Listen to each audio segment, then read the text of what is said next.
ISSPs are out there tonight. Ooh, now I'm wondering whether I should start again and say hello and welcome and delighted to be here for the York Festival of Ideas.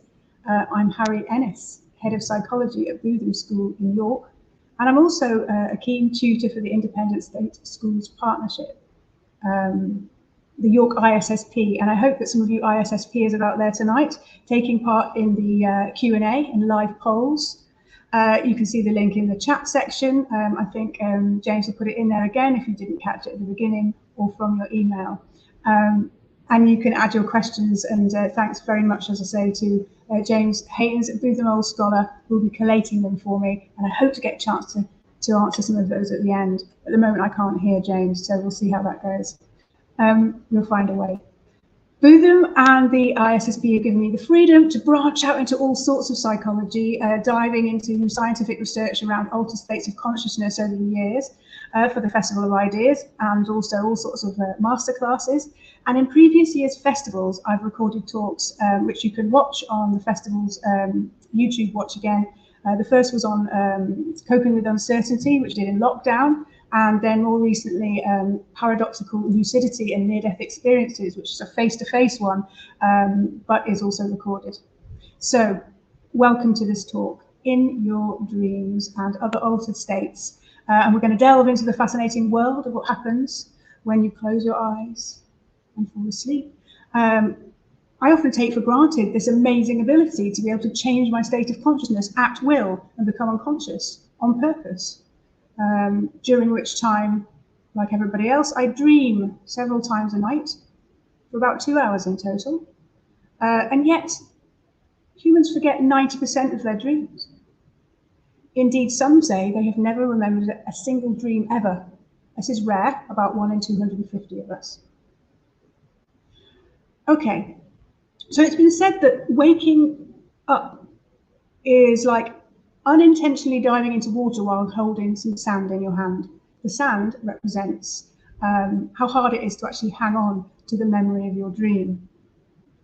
Yet some dreams can be recalled vividly in great detail. So why? Do they have an important meaning? I tend to remember my dreams in bouts and then none for a while. I've been remembering a lot recently. Wonder why that might be. And there are some dreams, you know, which are literally awesome, and others which I'd rather forget, like the ones where I'm embarrassingly underdressed in public. But that doesn't put me off from exploring the various theories behind what's happening in our brains when we dream. I have put together a lot of research into the science, and I'm going to try to keep the technical language down because I know we've got some younger audience members. Do remember you can ask questions, you can email me. There is so much of interest, and I'm going to try to at least touch on the earliest interpretations of dreams, and Jung's and Freud's controversial dream theories, but certainly on the latest scientific evidence from neuroscience. I'll definitely include some tips and insights that might help you solve some of your own troubling sleep phenomena. Who knows, maybe by the end of this talk, I'll have a better understanding of why my brain thinks it's appropriate to show up for a lesson to teach in my pajamas. So, let's see. I want to thank my students and colleagues for some of the fascinating accounts of dreams in the lead up to this talk. For example, being visited by Tutankhamun, love to do that. Finding out what it's like to actually be Amy Winehouse. Flying dreams, falling teeth dreams, sleepwalking, lucid dreams, meaning when you become aware that you are in a dream and in some cases can take control of your dreams. But let's start with some common features of dreams. They're often bizarre, you don't notice at the time, and the memory of them often slips away. Dream amnesia, that's called. So we're endlessly fascinated by our dreams, and it's great that psychologists have come up with brain scanning equipment that we can measure sleep and dreaming with. For example, the fMRI, which allows us to monitor changing peak blood flow in the brain in areas with specialized functions, and also polysomnography, which uses electrodes to measure activity based on your brain's electrical signals. In both types of brain scan, a deeply sleeping brain looks very different from an awake brain. But a dreaming brain at first glance looks a lot like a waking brain. However, fMRI neuroimages reveal that there are important differences. Several brain areas even have higher blood flow than when you're awake. They're shown in red here. Things like the pontine tegmentum, amygdala, hippocampus, great names. For example, during REM dream sleep, and that stands for rapid eye movement, REM, although your eyes are closed, the visual areas are highly active, as well as the memory processing areas and the emotional areas of the brain, which makes sense because the dreams are indeed visual based on recent and past events. Even people who can't mentally visualize at all when they're awake, aphantasic people, tend to dream with imagery, and blind people as well. Conversely, in REM dream sleep, there are regional decreases in activity as well. I guess we'd expect that, and they're shown there in blue. The dorsolateral prefrontal cortex, yeah, various other places which I shan't name. For example, areas in the frontal lobe, key to reality monitoring, are relatively inactive. These regions specialize in rationalizing our experiences and checking that they make sense. Ironically, I bet those of you who are still awake right now are making sense of that. In this part of your brain, you will be checking that this fact, makes sense to you. And you may be reflecting upon how, until you wake up, your brain doesn't say, hey, wait a minute, that can't happen, even though there's absolute bonkers elements in your dreams that really don't make sense when you reflect on them. Similarly, while some areas that temporarily store recent memories of the day's events are highly active, like the hippocampus, areas that would help you remember the dream itself are less active. So again, that makes sense with dream amnesia. The final one I will point out is relatively low activity in an area that helps you distinguish yourself from others, but more on that later. The brain usually protects us from spurious information like hallucinations being treated as real events. And I suppose dreams are similar to hallucinations in that way. Dream amnesia is important to keep waking events separate from our dream life. Apart from certain areas of the brain being damped down during dreaming, there are also lower levels of noradrenaline, also known as norepinephrine.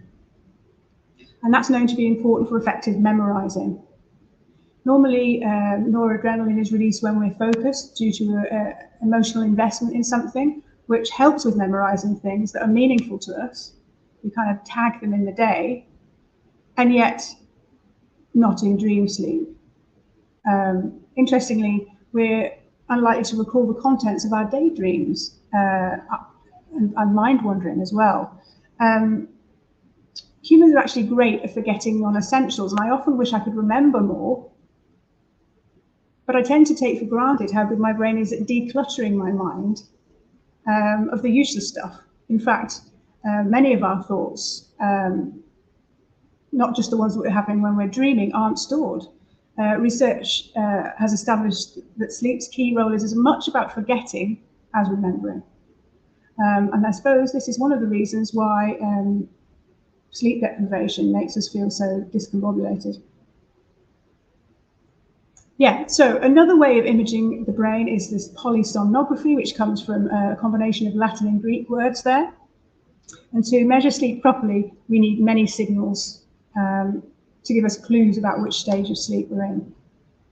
A polysomnograph is a picture like this one at the top, generated by an EEG machine. Think about it like an ECG in the hospital that can measure your electrical activity in your heart with electrodes, boop, boop, yeah. And the EEG measures electrical signals over the brain's surface and the face muscles as well.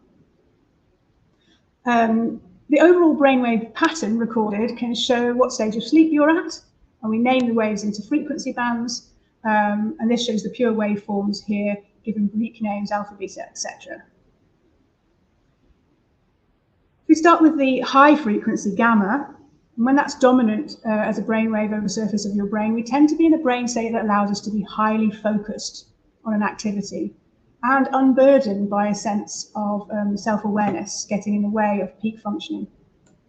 This is referred to as it being in flow or being in the zone. And if you do think about the way you feel when you're at this kind of brain state, you tend to feel energized, full involvement, things seem easy and inevitable. People with naturally high levels of gamma tend to have better memory, better concentration, higher IQ, and they sort of seem to enjoy less angst as well, more receptiveness to ideas. But what's more interesting is that practicing mindfulness and meditation can increase your gamma wave during the practice and then leave you with higher baseline levels of gamma even when not meditating, which seems worth pursuing, to say the least. These monks here, you can see them, they're wearing one of these portable EEGs, which I've invested in for the psychology department. And they'll be showing their gamma wave data, showing it off on the laptops there. And there is some evidence that short bursts of gamma wave activity during dream sleep are actually related to memory consolidation. However, the dominance of gamma wave is largely absent from sleep and dreaming, normal dreaming that is, except when you're in a lucid dream, when you become aware, as we said, when you become aware that you're dreaming. Now, gamma wave is normally associated with a sort of selflessness, connectedness, but selflessness, and yet lucid dreaming is when you become more aware of self, I guess, in a way, more self-reflected, meta-awareness, you might call it. So I'm not sure how that works. Clearly, the areas of the brain active and not just the type of brainwave pattern are both important, which is the reason why we need more than one type of neuroimage to attempt to understand what's actually going on in dreams. Okay. So the state of consciousness closely related to dreaming is mind wandering when you're awake. In both states, there's a decoupling of your attention and poorer recall as well. Plus, the brain's default mode network is active. And that means when your default mode network is active, your current concerns are considered, like running a load of what-if scenarios and bringing loosely connected ideas together.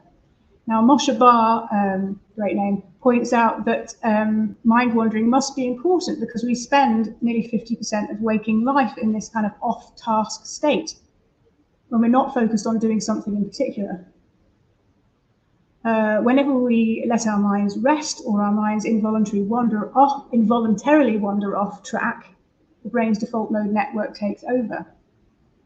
This takes considerable energy to run, even though it's the brain's resting state, which is counter to what you'd expect from an evolved power down type state. Like dreaming, although the contents of the mind wandering is not well remembered, mind wandering supports factual recall of the tasks that you were doing when you were focused. However, unlike flow states in mindfulness meditation, where being present in the here and now can be pretty peaceful and delightful, mind wandering tends to be an unhappy state of mind. We tend to reflect on our life's most pressing concerns, albeit in an unconscious way, and ruminate about ourselves, past and present and future.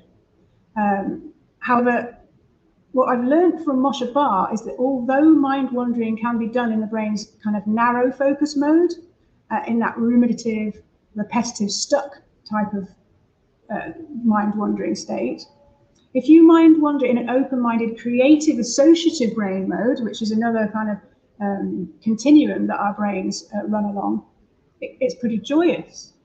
And so perhaps much like dreams, which tend not to be happy either, lucid mind wandering, like lucid dreams, can steer us in a happier direction. Our default mode network contains automatic negative thoughts, or ANTs, automatic negative thoughts. And this self-defeating negative pattern of thought is hard to spot and therefore hard to challenge because we're not conscious of it. We don't know that we're doing it. However, with some initial conscious practice, you can start to reroute towards optimistic, creative type of thinking and make that an unconscious habit instead, often trying to sell this idea to help my students with their kind of peak performance.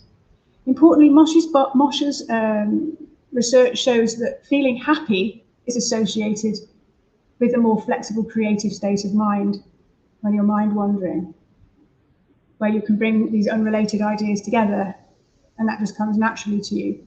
But it's a reciprocal relationship, which means it's also vice versa. That means if you engage in creative thinking or activity, then you will also tend to feel happier. So yeah, happy, creative, creative, happy.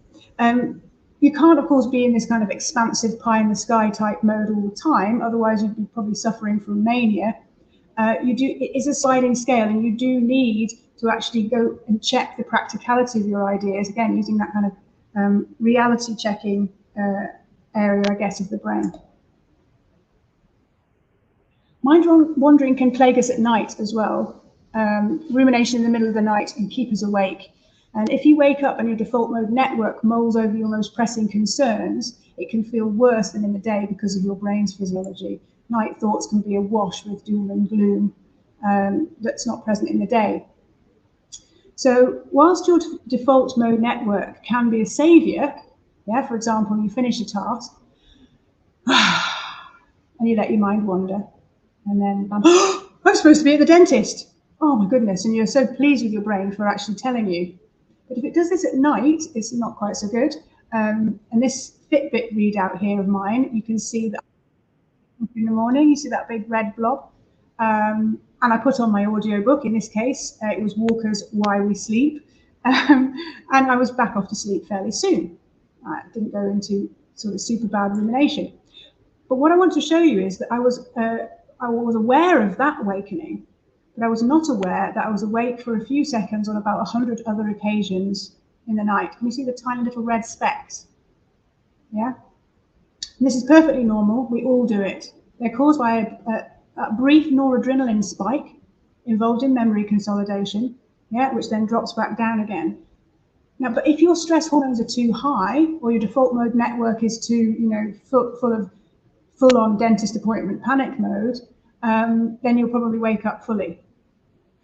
Research into how to reduce this supplies a really great top tip, which is write a to-do list before bed. Sounds a bit stressy, but apparently it seems to work. So the research shows it's better than writing a diary. It's better than writing a what I've achieved today, feel good about kind of list as well. I think because it puts the default mode network to bed, so to speak. And so when you wait for a few seconds, you're not in dentist mode. You're like, no, the to-do list's all ready for me for tomorrow.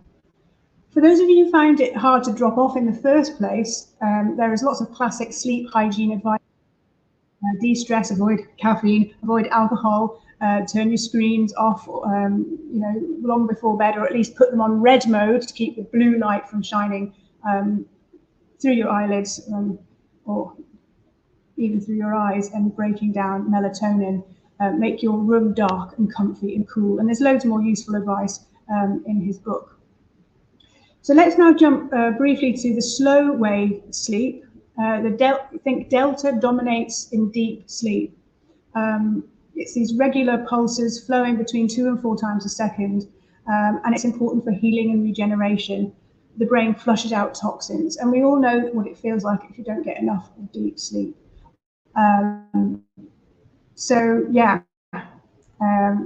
There's some recent interesting research suggesting that binaural beats, listening to across your ears, you can look it up with that orange thing there, delta binaural beats, Debiri, will increase the amount of deep sleep that you're getting on a night.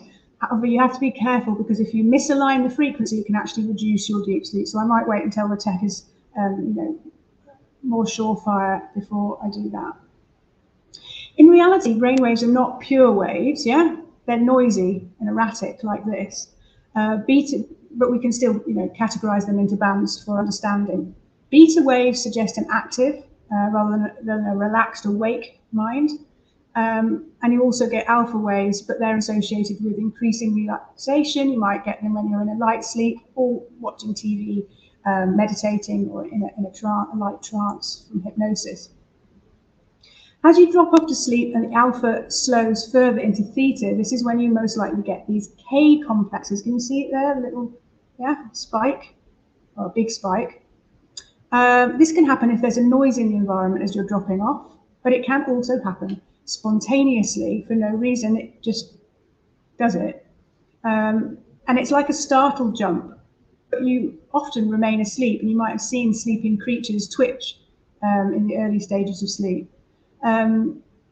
Sometimes you get a hypnic jerk, and it does wake you up, and then you can often have a sensation or dream, I guess, that you're slipping or falling. This is when it seems to be that when your reality checker, your dorsolateral prefrontal cortex, just comes back online suddenly as you wake and tries to make sense of the startle jump, and ends up with the slipping type interpretation, a mini jolt dream. It's not fun. Some people get a lot of these, and there's some advice online about how to reduce them if that's bothering you. But before we leave this slide, you may notice if you compare awake at the top and REM sleep at the bottom, that they look very similar. And that's the bit this talk is really about, trying to explain what is referred to as paradoxical sleep. Paradoxical because our brains do this thing that looks like we're awake when we're supposed to be resting in a restorative sleep. So why are we expending all that energy? Okay. So we've seen that the wave-band lines from brain electrodes indicate the sleep stage you're in. Yeah, and you also have to look at the chin and the eyes. And as mentioned, the stage of sleep most strongly correlated with dreams is REM. Interestingly, it's possible to dream in non-REM sleep as well, but they tend to be less vivid, less bizarre, just kind of normal everyday stuff like conversations and packing your suitcase. Boring kind of dreams, really. On this simplified EEG here, you can see, this person you might be able to spot would not be in dream sleep. In REM, your eyes would show activity and your chin would show flat line, due to the paralysis mode to stop you, you've got sleep paralysis to stop you acting out your dreams. And in REM sleep stage, the motor cortex is offline. It's not perfectly shut down. You might get a bit of sleepwalking and moving, sleep talking rather, and moving about.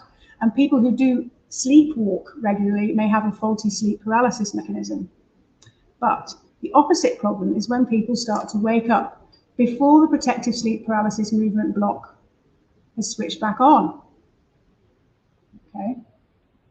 And as you may have experienced yourself, people often incorporate stimuli like, I don't know, an alarm clock going off in the real world, into their dream.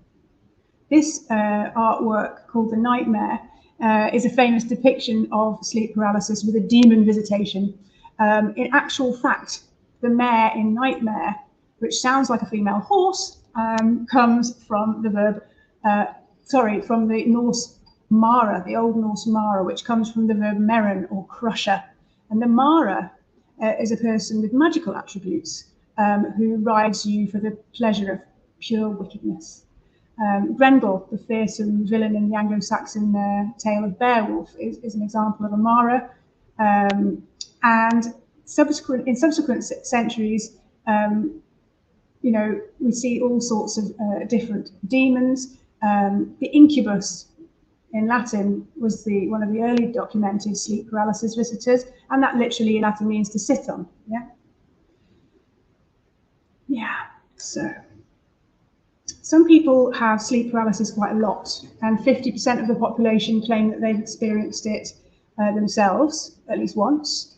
And certainly cultural stories about sinister visitors are likely to have shaped and worsened people's experience of sleep paralysis through the centuries. And I don't suppose treatments for demon possession will have helped much either. It seems that neuroscience, however, can actually vanquish the demons. Learning about the following explanation seems to put the demons right off, and they reduce in their visit frequency, and they become sort of weak shadows of their former selves. So here goes. If you are in a hypnopompic state, that's the hinterland between awake and asleep, and the normal brain sleep paralysis mechanism remains switched on, this can lead to a disturbing experience of feeling crushed when you try to breathe in deeply. Yeah. And then if you feel trapped, I guess that would lead, well, it's going to lead to you trying to move your limbs, and you discover that you can't move them either. And then the fear sets in. Other elements of your sleeping brain then will cause a hallucination, like a waking dream. And of course, the contents of the dream depend on things like your brain chemistry of fear and your belief in the paranormal and your cultural stories, which is called cultural priming. Different cultures have different apparitions, but they all tend to be humanoid. So why is that? This is where it really gets interesting and more convincing as well, I think, as an explanation. Remember the brain's temporoparietal junction? I don't even know whether I mentioned it, but it's one of those areas which is damped down in dream sleep.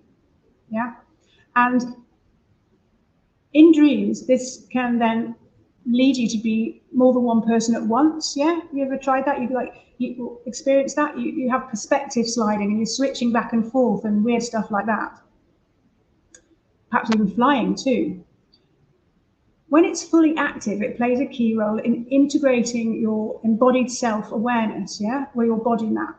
So think about it now. If you close your eyes, you can still feel where your hand is in space, yeah, and which direction you're in. This region of your brain lets you distinguish yourself from others, and it's something you can mess around with the famous rubber hand illusion, if you've ever seen that. So the reason these visitors to sleep paralyzed persons appear humanoid can be explained this way. The sleeper hallucinates a distorted projection of their own body map. Yeah. So you see, when you send a signal to your muscles and they don't move, the parietal lobes monitor the communication so that when the cortex fires off a move command, it kind of CCs other parts of the brain, yeah, like in an email. And that's when you get your out-of-body experiences. In other contexts, you might feel like you're floating above the bed or looking down at yourself. These are all on the cards, and it doesn't actually have to be scary.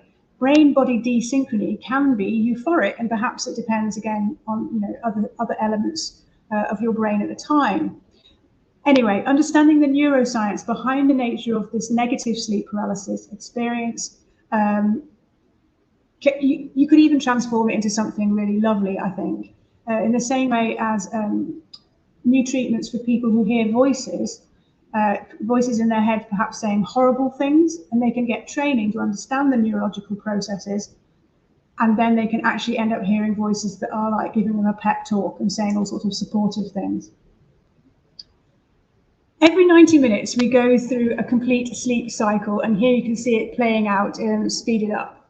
Yeah, alpha, and then theta, and then deep, remember delta for deep sleep.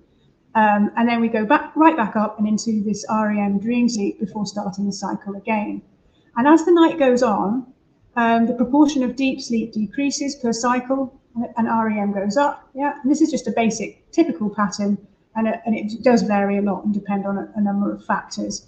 If you have a Fitbit, you'll be familiar with that sort of readout. Typically, people drift off in stage 1, very light sleep, people and cats. At this point, you might have a hypnagogic dream. Okay, up to 1/3 of people experience visual hallucinations like these prior to falling asleep. When they're half awake, the brain waves have slowed, but they're still conscious. And this can last for a few seconds or minutes.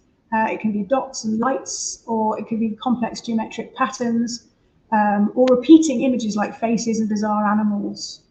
If you've been driving for a long time in the day or playing computer games, you might get these kind of screen dreams as well. Sometimes people see these visual patterns as well during a migraine aura, or when they've taken hallucinogenic drugs. People used to think the patterns were generated by the confused brain, but it's now understood that the patternation is actually always there.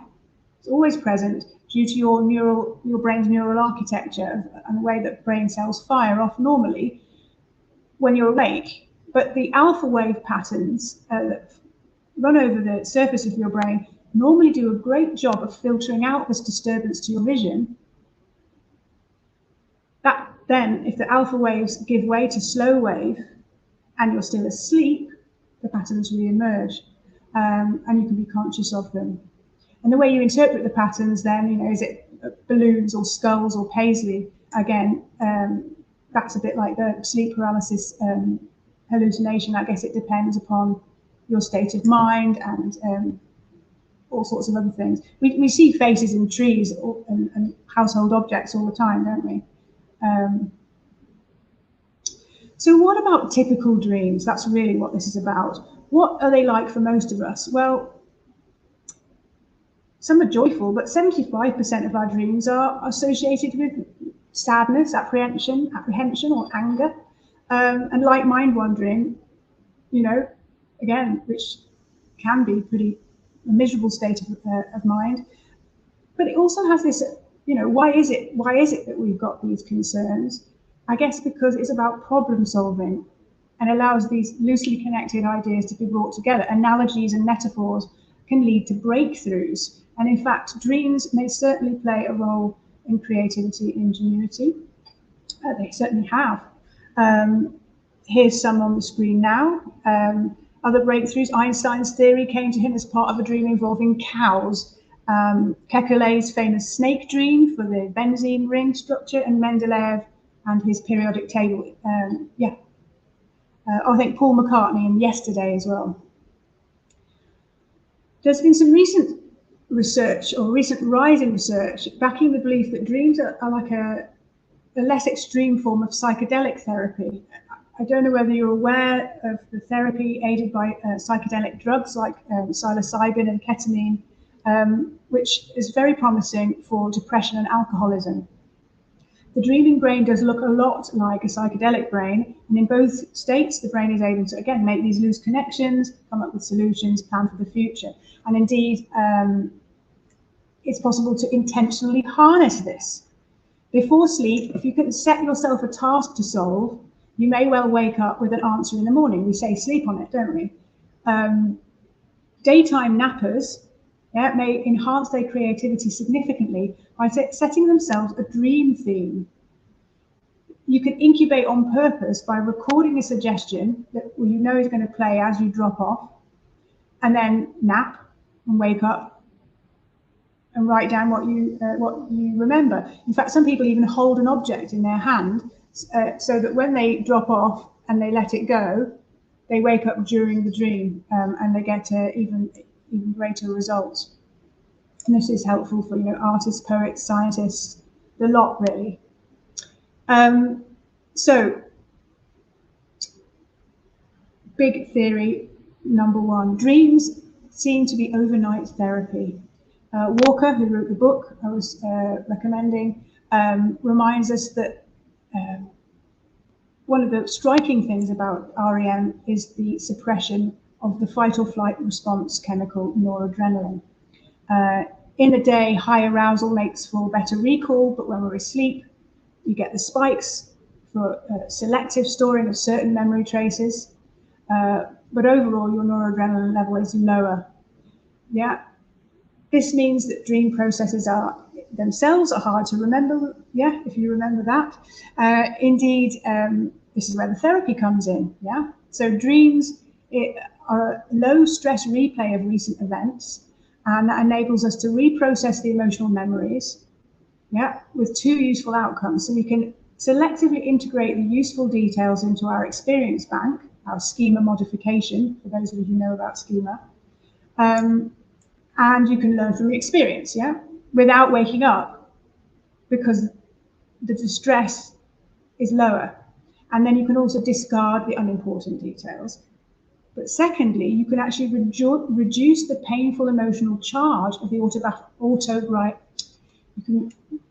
when you're storing the memories, not just sort of for facts, but for autobiographical details, they're stored with a lower level of emotion associated with them.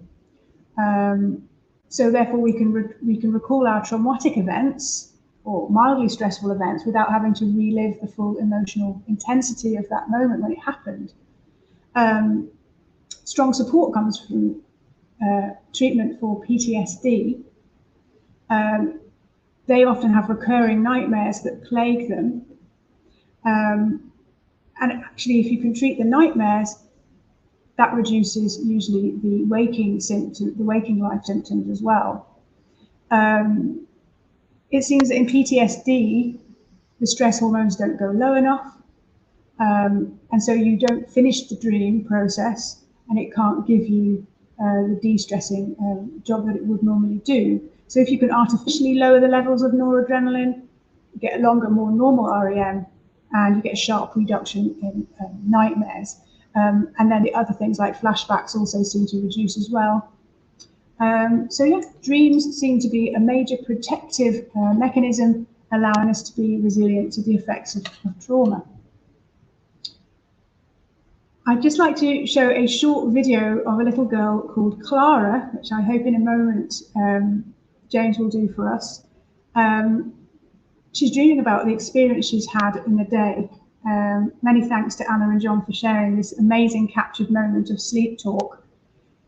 You should know that, well, I'm sure you've experienced it yourself. When your ice cream falls off to the floor, it's pretty traumatic. Maybe not PTSD kind of level of trauma, but close. And that day, Clara had a lovely time. She got ice cream from the riverboat on the Ouse, and her mummy's ice cream fell off, and the vendors kindly replaced it. But a little later, when Clara's fell off, it was impossible to get it replaced, and they had to make do with what they could salvage. And here is Clara talking in her sleep and processing the event. So can you show that for us, James?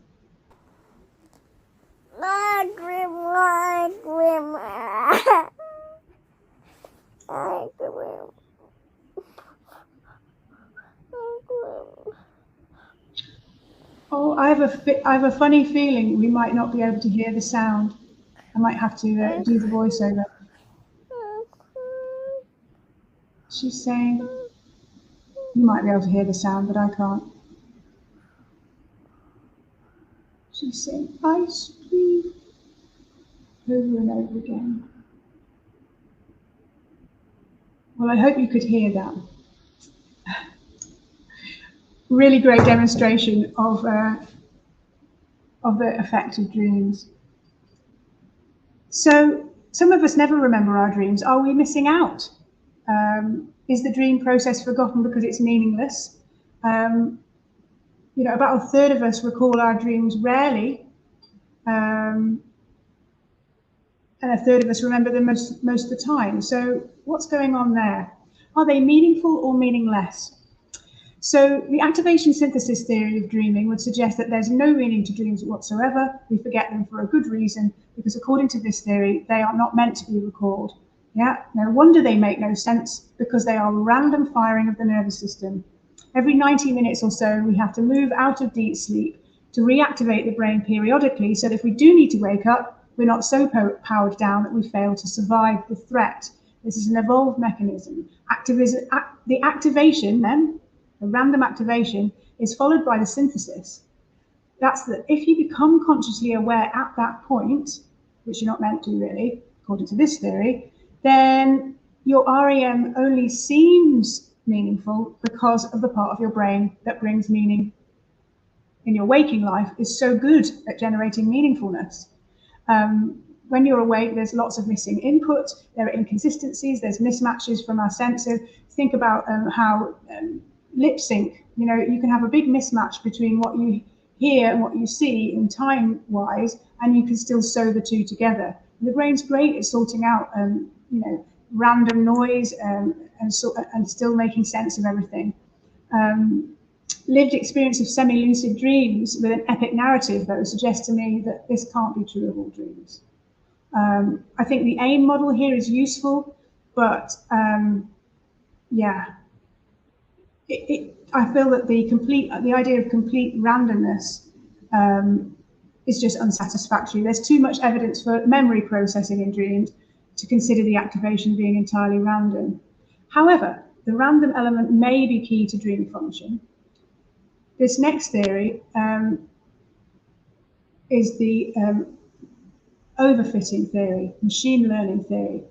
Have you ever noticed when learning a new skill like juggling that you try one day and you can't seem to really get any better, and then you have a night's sleep and you seem to improve spontaneously? It's almost like you're practicing in the night, and of course you were. REM sleep consolidates procedural learning and commits skills to muscle memory, yeah? So they become automated in your cerebellum, and you can get really good at a skill. But then if you practice too much, you can actually end up getting worse. You're over-practiced. Imagine a robot learning a maze, or a hedgehog running along its hunting route at night, and then suddenly there's a change, there's a brick in the way, let's say. The robot might keep butting up mindlessly against the obstacle, yeah? But the hedgehog would cope and adapt flexibly.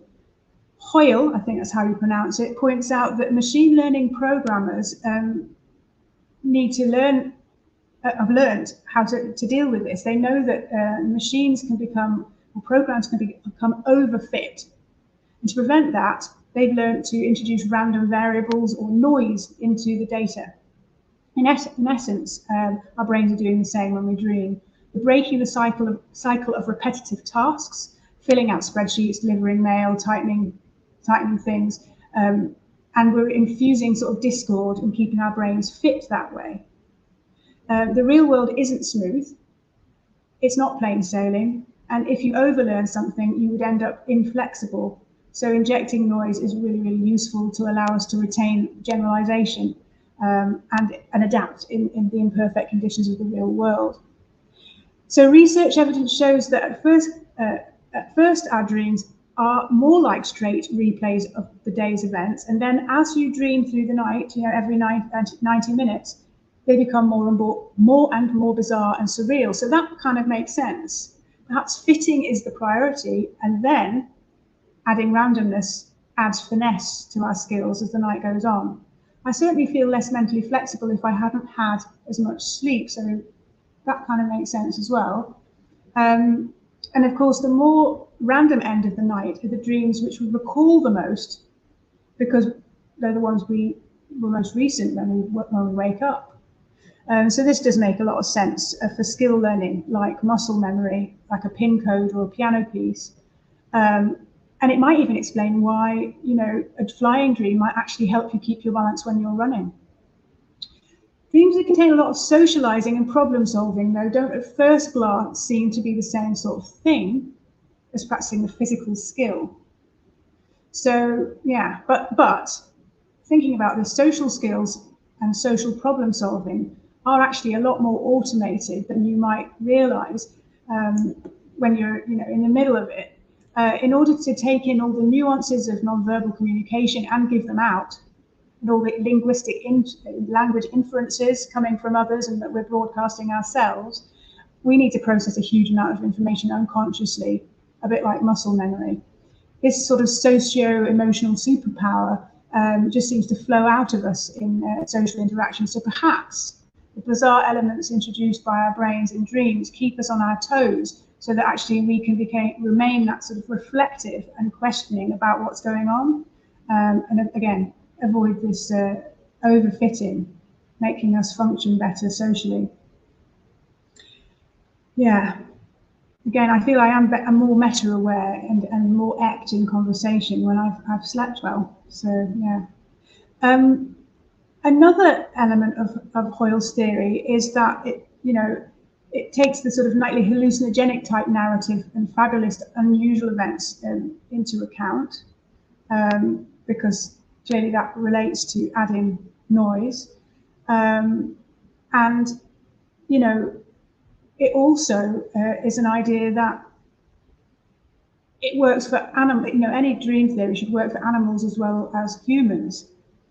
He adds the idea, though, that we might have added our interest in storytelling in Netflix and such, almost like adding even more of this,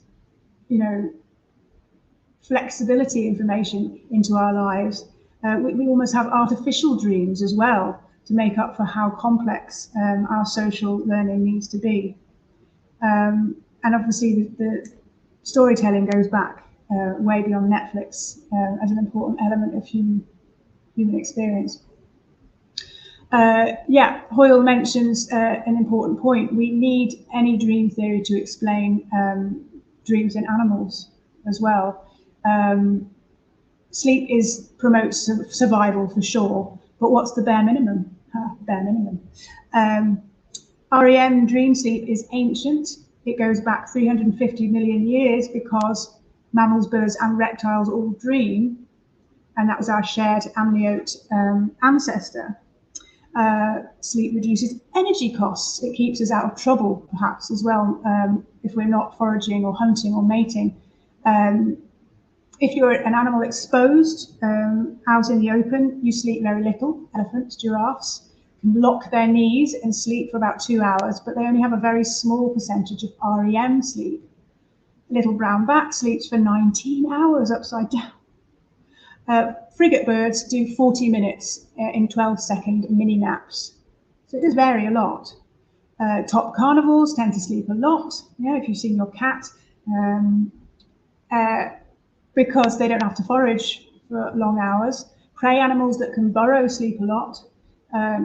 The avoidance of bustling is a good survival strategy. It avoids predation. But migrating birds and dolphins, cetaceans like dolphins, sleep one hemisphere at a time, and they've got one eye open to prevent drowning, and they don't seem to do REM dream sleep. So what's going on there? I wonder if they do extra daydreaming or, watch more Netflix or something to make up for it. Yeah, clearly REM is really important for humans. If you drink a lot of alcohol, or if you drink a little, it makes your REM go to the end of the night rather than the beginning. But if you drink a lot, it suppresses it completely. And then when you stop drinking, you end up with waking hallucinations called delirium tremens, which can be deadly. So clearly our brains will go into a massive rebound if we suppress REM sleep. So if dolphins and migrating birds sleep one hemisphere with one eye open and they do very little REM, then this makes this defense activation theory by Eagleman map very well. According to this theory, the brain needs to activate the visual system to protect it from being inactive too long in deep sleep. A bit like that other theory, yeah? REM is, but this is because REM is part of a battle for brain space. You can make as many as 2 million new neuronal connections per second. So when your eyes are closed, other senses like touch and hearing could infiltrate the visual areas of the brain, as they do in blind people, and take it over. So a lack of input from the eyes puts the real estate of your visual system at risk, and the brain has to find a way to protect it. Indeed, if you have a lack of input, like you're in the dark or in the Arctic whiteout, in as little as 20 minutes, human brains start to hallucinate or generate visual information, again, which maps. Moreover, our dreams are usually visual, even if we don't have a visual imagination. Remember the aphantasics. During REM sleep, the visual cortex is being stimulated by brain information coming up from the brainstem, even in people who are born blind. So this battle theory also explains why we sleep less REM sleep as we get older. Babies have 9 hours of REM per day. We don't. Why? Because our brains become less plastic and we make fewer connections per second as we age. So that kind of corroborates it. It might explain why grazers who only have 2 hours of sleep don't have a lot of REM. And of course, why unilateral sleepers like dolphins and birds don't need REM because they've got their eye open. Eagleman's hypothesis is ingenious, but it is difficult to falsify. And it does swerve the significant emotional and meaningful content of dreams completely. So I wonder, wouldn't it be simpler just to fix sleep, the sleep problem, by sleeping with our eyes open, like my friend Paula does? Wouldn't that just solve the problem? Yeah. So, despite all these ingenious neuroscientific and machine learning models, is there still room for dreams to be important messages from the dream world? Dreams have been seen as sacred messages from the gods throughout history, ancient history, and doubtless prehistory. Mystical, prophetic. We still interpret our dreams all the time. We kind of can't help it. And this image, this epic of Gilgamesh, yeah? Gilgamesh's mum said that the meteor represented the king's future fighting companion, and the mountain was the demon Hambaba. In recent Christian history, dreams could be divine, or confusingly, they could also be dangerous and demonic. Sharing dreams is well recognized as therapeutic, and it's got a role in social bonding, storytelling, connectedness within our groups. Traditional African beliefs still consider them to be messages from the spirit world or the ancestors, and they provide guidance and insight into our most pressing issues. They're help from outside. Dream art is awesome, and neuroscience cannot take away from that meaningfulness. I'd love to explore this further, but I can't leave Freud out. He's been watching over me, over my shoulder. In 1900, he produced his dream analysis in psychoanalytic theory. And it became guidance from dreams, but on a more sort of systematic and formal basis. Freud's work sees dreams as messages not from another world, but as clues betraying the concerns of our unconscious mind. Dreams have their manifest content, what they literally seem to be about, and their latent content, which is the symbolic meaning, which if you interpret it, you can unpack your emotional baggage, you can feel better. That's a whistle-stop tour. But yeah, therapeutic detective work can gain insight into the symbols of what your dreams are really about and make you better. It's not scientifically falsifiable, but if it works, that's great. I like Carl Jung, originally Freud's student, dream interpretation even more, really. He has an emphasis not so much on our basic instincts, but more on self-insight. The contents of your dreams are more wisdom to help you to become better. And it also contains archetypal symbols, universal themes that connect all of us, like the mother and the child, which we see across dreams. And if you take the time to learn about those archetypes, you can really find out some interesting things about what's personally relevant to you. Talking of the collective unconscious, this is research into the most Googled dreams across the world. Snake dreams would appear to be the most commonly Googled across the whole world, but in the US and the UK, it's teeth falling out. Now, this doesn't mean that those are the most common dreams, because of course mundane dreams would be less likely to be Googled. In fact, if you wake people up during their REM dreams, they tend to talk about mundane, everyday activities as the most common thing to report. But then there are these other common dreams listed here in order, or as much of an order as I could find from my research. And I wonder whether we are reflecting on, the things that we hear in our first dream cycle or our last one, because as I say, they become more bizarre as the night goes on. Is teeth dreaming incorporated into your dreams because it's something from the outside world? Are we priming ourselves by grinding our teeth, maybe? What about falling being the most common recurring dream? Is this a primary effect? It occurs to me. We constantly talk all the time about falling asleep, and I researched what other languages uses their phrase, and they do. There's a huge number of other languages who also use that: Spanish, Italian, Portuguese, Romanian, Catalan. Yeah. So is there some sort of priming? Do we dream about being naked or underdressed because we are at the time? Yeah. The students often ask me to analyse their dreams, and it often makes me giggle because they do seem to be both meaningful and often very transparent about what they're really about.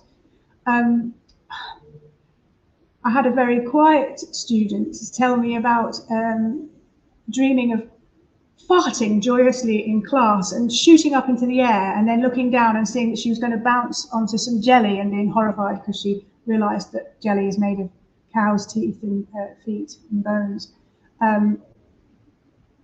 Maybe that doesn't seem obvious to you, but it seems like symbolically that's the exploration of the ultimate conspicuous outburst and how it would feel from a student who's usually very quiet and doesn't express in class. And another student gave me a challenge. I'd said student dreams are easy to analyse, and so she said, "Oh, go on then, here it is." Basically a big empty space with a blue blob and a brown blob, an invisible wall, and then a cat leaps out of the blue blob and it turns into 3 mini Nutella packets like the ones you find in a hotel breakfast buffet. And okay, that does seem, I thought, yeah, okay, that does seem pretty difficult to analyse, talk about bizarre. So I actually got ChatGPT to analyse it for me in very topical AI style. I asked ChatGPT to give me a Jungian explanation. The empty white space symbolises potential and new beginnings. The blue and the brown blobs are archetypal images of vitality and flexibility within your unconscious. The invisible wall signifies a division within yourself, calling for exploration and integration. And the appearance of the bright blue cat matching the blob's colour suggests the emergence of an archetype associated with independence and intuition. It crosses the wall, suggesting exploration of hidden aspects of yourself, and the transformation into 3 Nutella packets represents a shift in perception and awareness related to overindulgence. The dream encourages you to pay attention to your intuition with playfulness and find nourishment through harmonious integration of the self. I did tweak it a little bit, but yeah, that was AI. I shan't read you the one that I asked ChatGPT to do in Freud, in the style of Freud, because it's rather inappropriate. So, in my opinion, what you think if you think there's therapeutic value in dream analysis, then there is. Self-reflection towards self-understanding is almost always a good thing.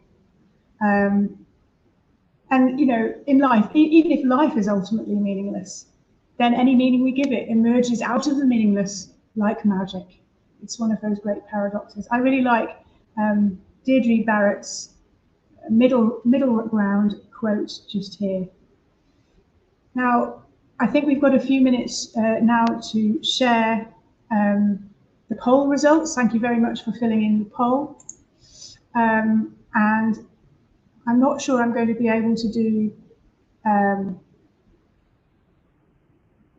any questions because I can't hear James. Are you there, James? Oh, I can see the question function now. I'm just waiting to see if James will share the poll with us. I'm interested in the brain process when people drift in and out of consciousness at the end of life. Yes. Do you know, I can answer that question easily by saying, watch last year's talk on paradoxical lucidity. There's some amazing research findings there that in terms of neuroscience and looking at brain states as people are dying.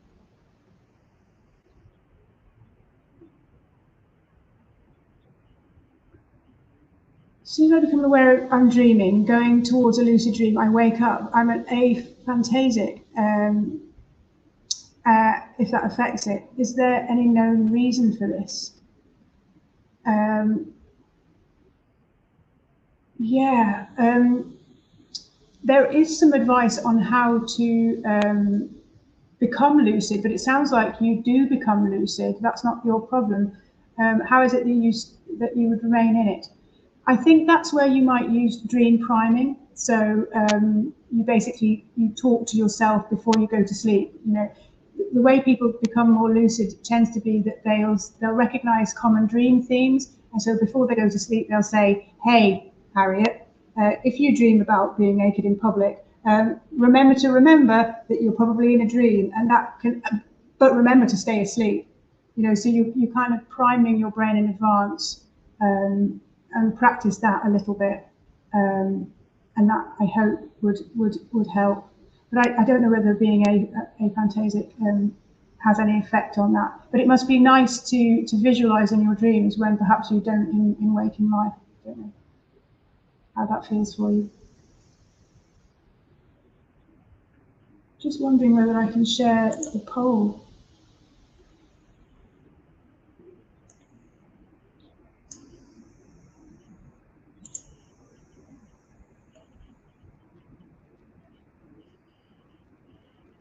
Cool. Well, I'm loving the questions, and I'm hoping that we can save them. Please do email me, harry.ennis.com, if you've got any further questions. And I'll put your email address in the chat as well. Maybe I'll be able to get back to you with those questions.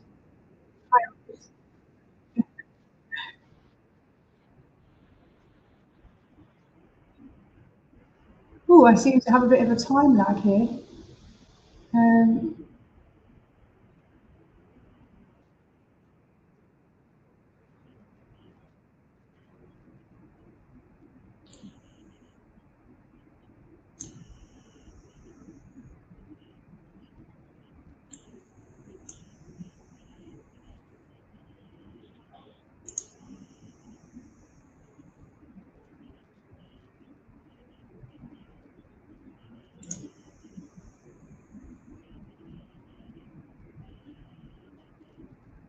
I can't tell now whether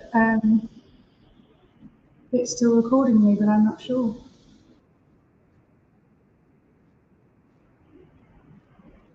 If somebody could tell me in the chat, that would be useful because I'm getting a time lag.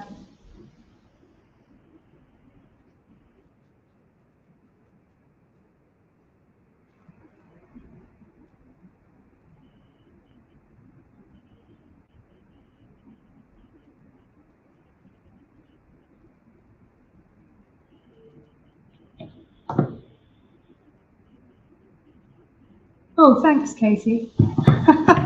Right. Okay. So, what amazing questions? So I've lost my detective, and I can't apparently share my screen at the moment, so I can't show you the poll results. I just realised it was shining. So is that enthusiasm? Right. What's the difference between a dream and a vision? Are these two words for the same experience? Um, yeah. So I guess a vision. You might have, if you consider a dream which is a prophetic vision, um, yeah, then you call it the same thing. But if you had a hallucination where you were visited, you might also call that a vision as well. Um, Particularly past history, like Joan of Arc. Yeah.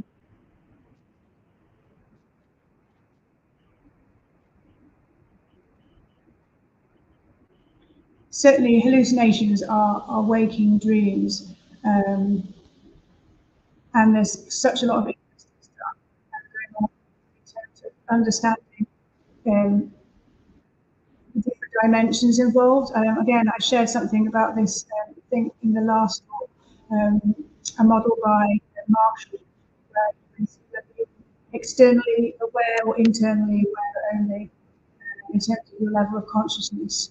But then, all sorts of different dimensions. I don't know, I can't show it you, but it's on one of my slides. I think it would be a good idea to know me to ask some of these questions to me personally, particularly after my brain is fried on an hour. I hope I didn't speak too fast as well, because I do tend to get overexcited. And there are still 56 of you out there. I'm guessing some of you might have been able to actually talk to each other as well and answer each other's questions, which is quite a good way of doing it.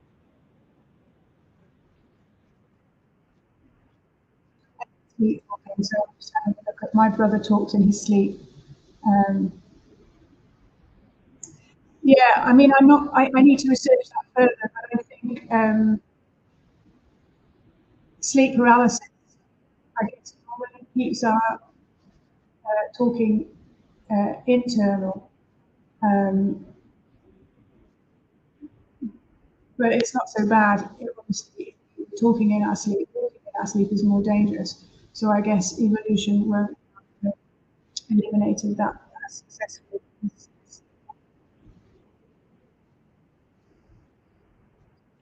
Williams walking in Adelaide. I'm just burbling now. Okay, I'm gonna sign off unless somebody wants to chat to me with a specific thing. No, wait, I've got a burning thing. I'm going to put it down now and say thank you so much for being here. I hope you enjoyed it.